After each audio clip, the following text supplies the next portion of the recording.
So now let's go ahead and build the other piece. We're going to go ahead and build the piece that goes inside the air, and we're going to start this by using again a cylinder shape and apply the same technique. Apply either an extrude or a bevel. So I'll come back and say click on the cylinder. There we go, and let's go ahead and let's start that maybe on the top view. So I'll drag a selection, extend all, and I'll start that on the top view, somewhere in here. Click on cylinder, and I'll do something like this. There we go. So let's come back to the perspective view. Come back here. I'll rotate. So here's the cylinder we just created.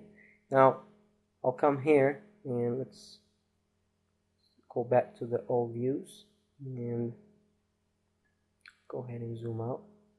So here's the cylinder that's right next to it, looking from the left side. Okay.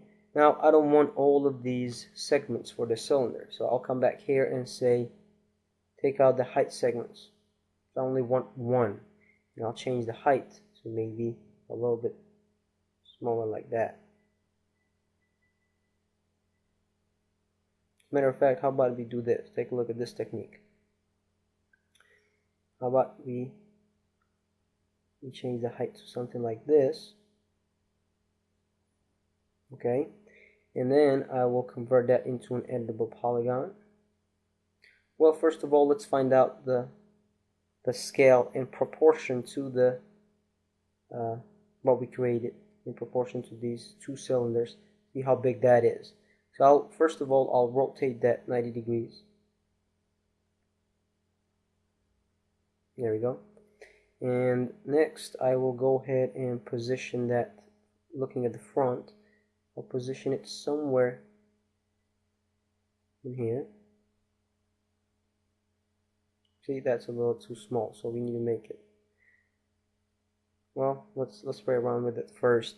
So I'll position that in there somewhere, and then I'll move that from the top view. So if I look at the top view, I'll move it closer.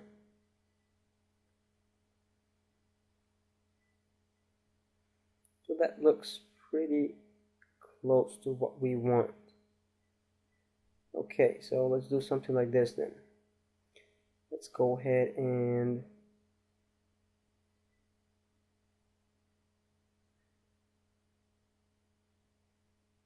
go ahead and hide these. So I'm going to select them both and say hide selection. And let's play around with this now. So now first I will convert this into an editable polygon. Select it, editable polygon. There we go. I'll start clicking on the faces. So the first one, let's go to the other side. Let's make this face, let's scale that somewhere like this. I'll make it something like that. Okay, how about that? And I will rotate that like this. Select the other face. So I'll select this. Let's make this a little bit smaller like that. Maybe add in a bevel.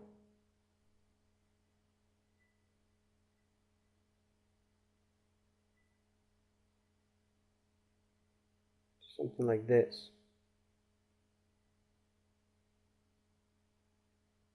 Okay, and then we can always select the vertices.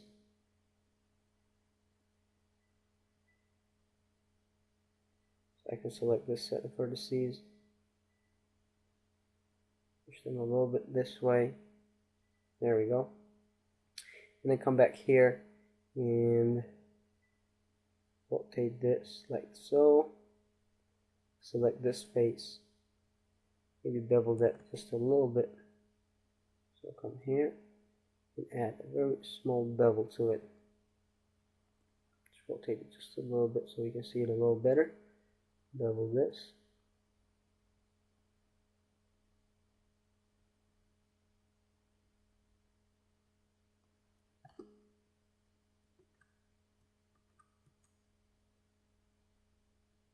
And I can always add the bevel that you like. something like this. You can click in this and then add the height.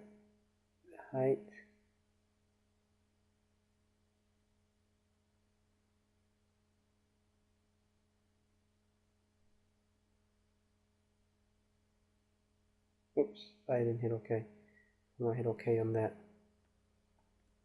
So I have something like this for the first piece. And let's turn the norms on. Let's see how that looks. It's pretty close, huh? Yeah, it's pretty smooth, pretty close. And again, we're building this piece, the white portion in here, and then we'll build the other one in a second. So that's that, and then let's change that color to white. See how that looks when I'll unhide all, and I'll zoom out. So we actually build that behind the body, now that we can see that. And I will go ahead and rotate, select the pieces that I want to move into the front, zoom out, and with the move tool I can just move them to the front somewhere like that. And here it is. This is what I got. So now I will zoom back in here. There it is. And let's move this a little closer to the cylinder. So I'll move it on the white coordinate. Now if I want to be more precise, I need to come back here to the left side and say something like this.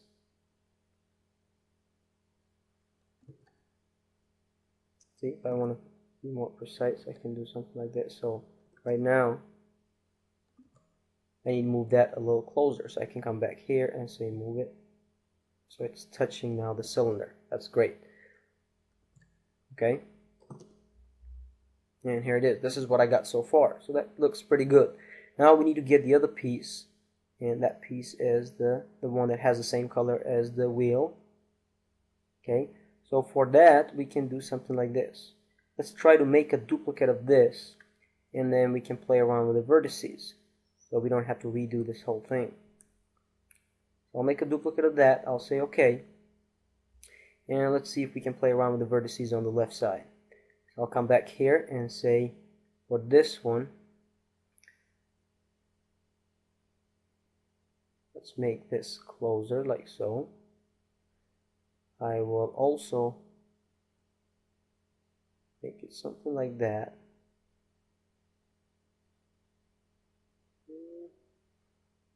Not bad. So let's put that a little bit closer as well.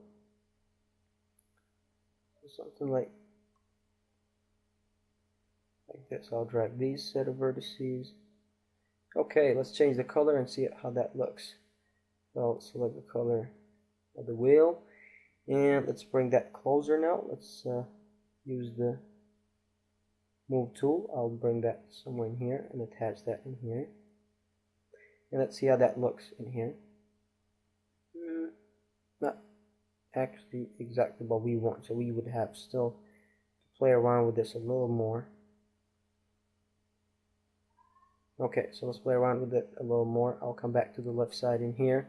How about if we make the overall, let's move that again back here, and I'll make it just a little bit bigger in size on the white coordinate, like that. And I will click on the vertices one more time. Here, let's turn our norms off. So I'll come back here. I'll say turn the norms off so we can select the vertices a little better. Here it is. So I'll make it something like that, not as much. There we go. Oh, this looks a little better. You'll see it looking a lot better when we turn our norms on. So give it a, let's play around a little bit more, and we're gonna go ahead and turn our norms on in a second.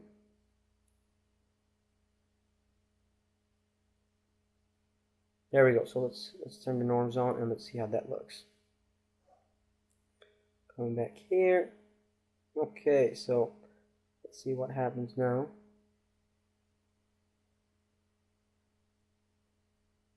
Maybe a little too big.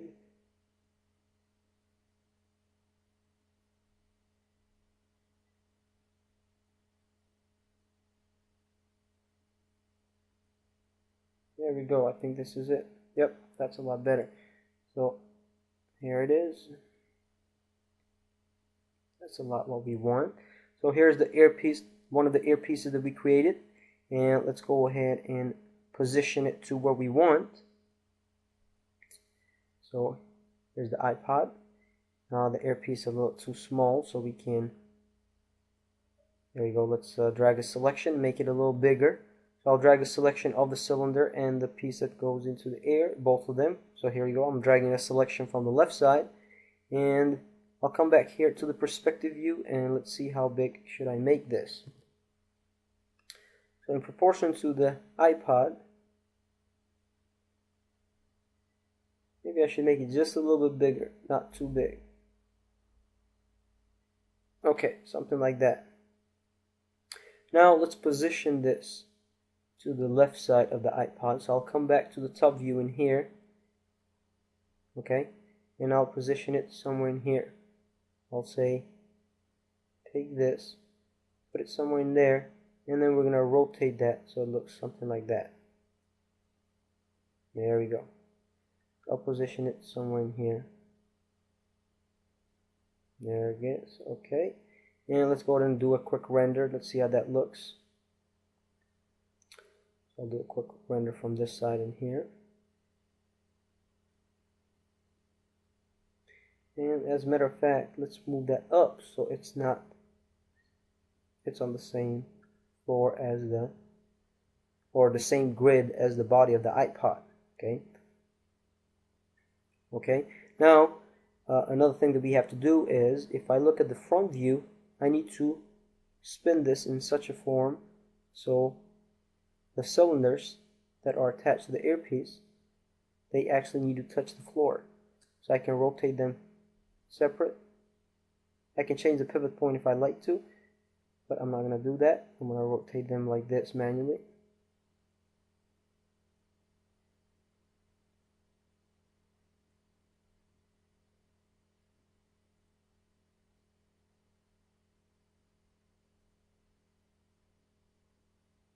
There we go.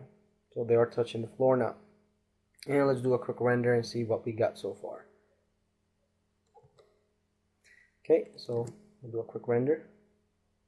That's pretty good actually. Okay, so now let's go ahead and create the other one, and then we'll build the floor and add the reflection. So in order to create the other one, we're gonna go ahead and make a duplicate of the one we just did. I'll drag a selection, so I selected all of it, and I'll say make a duplicate like that. There we go. I will rotate. See, we can play around with the rotation. I'll say rotate on the other side, and I'm rotating on the top view. Notice. Now this looks okay on the top view, but it does not look okay if I look at the front view. So this is not exactly what we want. So I'm going to do something like this now. I will come back here and rotate this down. So I'll select, there we go, drag with a selection, drag the two cylinders. Hold shift, not shift, hold control down and drag the two cylinders. Now we're going to rotate this down like so. We can play around with that and maybe rotate that a little bit like that, and select them all and move that just a little bit up so they're on the same. There we go, something like that. And it looks like we need to rotate this a little bit further. Okay, that's pretty good. So now let's move that, let's move that somewhere to the front. So I'm moving it somewhere in here. Okay, and same thing for this. So let's move them somewhere to the front of the iPod. I'll hold control and just keep selecting. So when you hold control, you can select them, as many as you want. And here it is. So now let's do a quick render of both of them. So let's see what we got so far. Okay, pretty good. And next, let's add the reflection, and we are also going to add the floor before we add the reflection. So to add the floor, I will simply click on the again the plane, and I'll come back to the top view. I'll zoom out. I'll add a big floor in here with a plane shape. I'll add something like that. There we go. Okay, and we're gonna add the floor to be a little light, so not too dark. I'll make it that color. Now let's go ahead and add the reflection. So I'll select the floor, and to add the reflection I need to click on the this is what I have to click on. I have to click on the material editor. Okay, we're going to talk about material in future sessions, but I'll click on material editor, and I will forget about all these options for now. We're going to work on these options as we go on through the quarter. So I'll click on maps, see the drop down here for maps, and under the diffuse color I'll click on none, and I'll choose reflect. Let's do ray trace. Let's see how that looks. There we go. Now I'll go back, so this will go back one level, and I'll change this to maybe 30% of reflection, not too much. And in order to apply that in here, so I'll select that, and I have to click assign material to selection. So I click on that. Now when I do a render, let's see how that looks. There it is. So that's pretty close to what we want, and we are pretty much done. Let's just take different angles. Let's save our file first. So file, we can do save. I already saved the first version. So here it is. Let's take a look at this angle. I'll do a quick render of that angle. That's pretty good. And you can always save that, so when you hit the save icon, you can save it wherever you like on your hard drive, so you can take different images of the iPod you created. And let's want to save, or let's just play around and take different images and different snapshots. So here it is. I hope you enjoyed this, and next time we're going to play with the material editor and also with the camera movement.